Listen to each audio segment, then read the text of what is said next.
Rock stars and students mingled in the Gallagher Business Building Friday and Saturday evening for the first annual Montana Music Summit. Hosted by the University of Montana Entertainment Business Management Program, the event brought dozens of panelists, ranging from promoters to managers to musicians. Last to speak was John Wicks, drummer for pop group Fitz and the Tantrums and founder of Drum Coffee.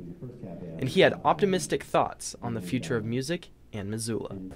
The benefit of living in an isolated place like Missoula is that you're not affected by industry voices, you're not affected by expectations of the music industry, and that's honestly the way Seattle was just prior to the grunge era, when suddenly Seattle became this hotbed, you know, and people were struck by this original sound that was coming out of this city and they had no idea where it came from.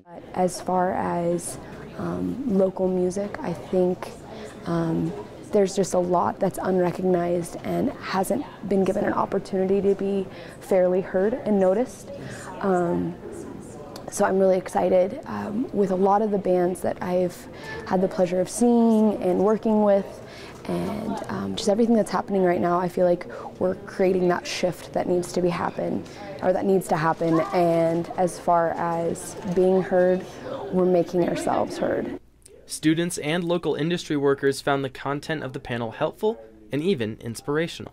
This weekend, a ton of professionals that cared about the future of the music business, and they really invested in us. So yeah, I'm feeling really empowered. I want to go home and play my guitar and just really get back into doing music because I love it.